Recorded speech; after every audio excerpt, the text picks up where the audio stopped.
भाई, आप देखिए, विपक्ष बार बार सवाल भले उठा ले, लेकिन नरेंद्र मोदी जब भी सामने आया नतीजों के बाद उन्होंने कहा कि पहले से ज्यादा कड़े फैसले होंगे और सरकार वैसे ही चलेगी जैसे पिछले 10 साल चले।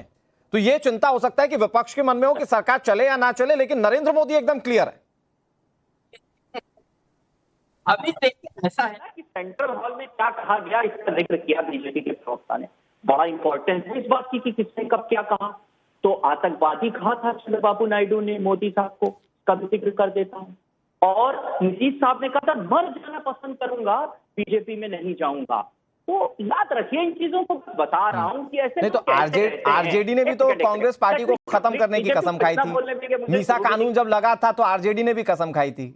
अब समाजवादी पार्टी और कांग्रेस में भी कितनी बनती है ये सब जानते हैं। हम आज मुबारकबाद देते हैं। हाँ। अच्छा, एक और चीज है कि जैसे छोटे नर्सरी के बच्चे नहीं बात करते, वैसे बात करते। अग्निवीर योजना को डिफेंस ने बनाया था, तो और सेना के लोगों ने बनाया था। डिफेंस मिनिस्ट्री क्या करेगी? डिफेंस मिनिस्ट्री का क्या काम है? राजनाथ सिंह साहब का क्या काम है? उसको इंप्लीमेंट मंत्रालय करेगा, मंत्री करेगा, सरकार करेगी या सेना करेगी? क्या भाई, कैसी बातें होती यहाँ पर, मुझे समझ में नहीं आता। खैर छोड़िए, इनकी समझ इतनी है। मैं सिर्फ इतना कह रहा हूँ, आपने बड़ी अच्छी रिपोर्ट पेश की। समझ में आने के लिए थोड़ी समझदारी विकसित करनी बीच में नहीं, इनको म्यूट कराइए। एंकर महोदय, मैं चुप जाता हूँ, इनको बुलवा। आप बोलिए, उन्होंने सिर्फ टिप्पणी की। सत्ता इनकी है, सत्ता इनकी है, इनको चांस दीजिए, मैं चुप रहा हूँ। नहीं, अरे सर, आप मजबूत विपक्ष हैं। पहले जो मजबूत शब्द नहीं लगता था विपक्ष के साथ, अब वो मजबूत विपक्ष लग गया है। तो आप बोलिए, उन्होंने सिर्फ एक छोटी सी टिप्पणी की है। साहब बोलो, साहब इजाजत है, इजाजत दीजिए साहब। अब बोलता हूँ साहब। बड़ी अच्छी शुरुआत में रिपोर्ट आपने पेश की। एक चीज आप भूल गए उस रिपोर्ट में पेश कर जी, मुसलमानों को आरक्षण। हाँ। मोदी साहब ने चिल्ला के मंचों से कहा, जब तक जिंदा हूं मुसलमानों को धर्म के नाम पर आरक्षण नहीं दूंगा। हाँ। चंद्रबाबू नायडू ने कहा कि 4% मुसलमानों को आरक्षण कंटिन्यू रहेगा। कुछ मुंह खुलेगा इस पे? हाँ। कुछ बोलिए ना साहब, कुछ बोलिए, जनता सुनना चाहती है। आप तो हिंदुओं का प्रतिनिधित्व कर रहे हैं। 240 सीटें हिंदुओं ने आपको दी। हाँ, बोलेंगे मैं राकेश जी बोल लेने दीजिए। हाँ। अरे मुसलमानों का आरक्षण रोकिए साहब, आपने कर्नाटका में रोका था, फैसला लिया था। अब चंद्रबाबू। अच्छा तारिक भाई, चलिए, मैं कह रहा हूं कि मुसलमानों के आरक्षण पर खुलकर बात होगी। मैं कह रहा हूं होगी बात। मैं एक छोटा सा रिएक्शन और आपसे ले लेता हूं। मुझे ये बताइए कि चलिए, ये तो उनका प्रॉब्लम है कि जब इस तरह के कोई बिल आएंगे या इस तरह की कोई चीज होगी तो सरकार अपने स्तर पर जूझेगी अपने गठबंधन के साथियों के साथ।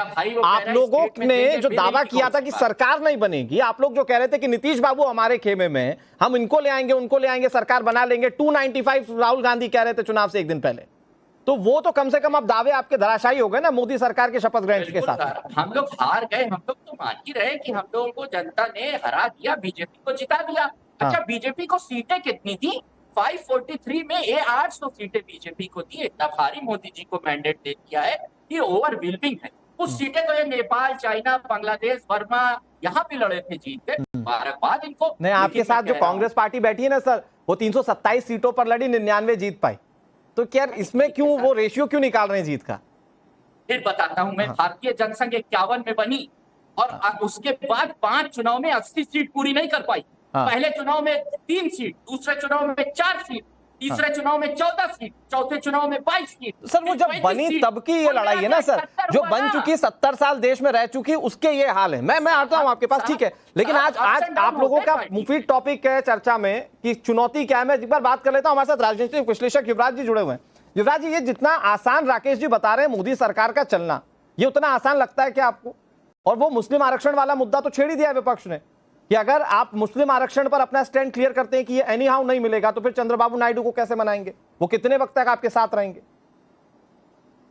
अनुराग जी नमस्ते आप सभी को। और सबसे पहले हम ये देखेंगे कि जितना आसान बताया जा रहा है ये उतना आसान तो नहीं है, लेकिन उतना असंभव भी नहीं है, क्योंकि 10 साल की सरकार के बाद ही 54% की स्ट्राइक रेट से बीजेपी पैन इंडिया पार्टी उभर के आई है। और दूसरा, मैं जब ऐतिहासिक तथ्यों पे जाता हूं तो नरेंद्र मोदी संवैधानिक पद पे आने के पहले संगठन में जब थे तो गुजरात में चिमनलाल जी के साथ, बंसीलाल जी के साथ हरियाणा में, महबूबा मुफ्ती और फारूक अब्दुल्ला और ये अब्दुल्ला मुफ्ती परिवार के साथ जम्मू कश्मीर में गठबंधन धर्म निभाने का बहुत अच्छा मोदी जी का अनुभव रहा है। प्रधानमंत्री होकर गठबंधन के साथ सरकार चलाना एक अलग चीज है और संगठन में रहकर संगठन की जिम्मेदारी निभाना एक अलग चीज है। मैं डिफर करता हूं इस चीज को, अनुराग इसलिए जी, मैं आपको मुझे थोड़ा रोका। समय दीजिए। मैंने हाँ। शील के साथ सभी को सुना। जी तो बहरहाल मुद्दा ये था कि वाद संवाद से भी राजनीति होती है, विवाद की आवश्यकता नहीं है। लेकिन जी। जहां वाद संवाद विफल जाएंगे वहां विवाद होंगे। तो मुझे लगता है गठबंधन धर्म का पालन करते हुए कॉमन मिनिमम प्रोग्राम बना के बीजेपी विकसित भारत का जो उनका संकल्प है उसके तरफ आगे बढ़ेंगे। और मोदी जी वो नेता है, जब उन्होंने कह दिया है कि मोदी 3.0 बहुत तेजी से आगे जाएगा हाँ। और एग्रेशन दिखा दिया है 100 दिन का प्रोग्राम बना के, हाँ। तो इनकी प्रायोरिटी में डिफेंस नहीं, लेकिन वो एग्रेशन के साथ विपक्ष जलब कर पाएगा या नहीं कर पाएगा? मतलब विपक्ष तो ठीक है, आपने सहयोगी दल जलब कर पाएंगे या नहीं कर पाएंगे? मसलन यूसीसी पर अगर एक फैसला लेना हो तो क्या क्योंकि चंद्रबाबू नायडू की जो पूरी पॉलिटिक्स है उसमें मुस्लिमों का साथ हमेशा रहा है आंध्र प्रदेश में, तो क्या यूसीसी लागू करते वक्त आंध्र प्रदेश के मुस्लिम वोटर्स जो है वो टीडीपी से सवाल नहीं पूछेंगे? उस केस में क्या चंद्रबाबू नायडू बीजेपी के साथ अलायंस रख पाएंगे क्या? अनुराग जी, आप और इस पैनल में सभी लोग अग्री करेंगे कि राजनीति is about perception and timing. तो मुझे लगता है प्रायोरिटी लिस्ट बनेगी और जब तक गठबंधन का मतलब कुल मिलाकर आप ये मानते हैं ना कि बीजेपी को कॉम्प्रोमाइज करना पड़ेगा? कुछ सीटें बैक बर्नर पर रहेगी, मैं मानता हूँ ये चीजें, कुछ चीजें बैक साइड रहेगी। ओके। और प्रायोरिटी पे कॉमन मिनिमम प्रोग्राम पे आगे बढ़ेंगे। हाँ ठीक है, ठीक है। मैं आ रहा हूं तारिक भाई, आ रहा हूं आपके पास, आपका सवाल लेकर राकेश जी के पास जाता हूं। राकेश जी, ये बहुत बड़ा सवाल है क्योंकि आप लोग धर्मांतरण विरोधी कानून यूसीसी पर काम कर रहे थे, मुस्लिम आरक्षण को लेकर प्रधानमंत्री बहुत खुलकर कह चुके हैं, लेकिन आपके साथ बैठी हुई पार्टियां जो कि मसलन टीडीपी की बात कर लेता हूं मैं, टीडीपी ने खुलकर कह दिया कि हम मुस्लिम आरक्षण को नहीं छेड़ेंगे। इससे पता चलता है कि उनकी करीबियत उस वोट बैंक से, राज्य में उनको उस वोट बैंक के पास जाना है।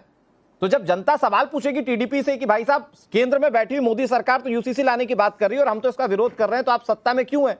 तो क्या जवाब देंगे टीडीपी के चंद्रबाबू नायडू?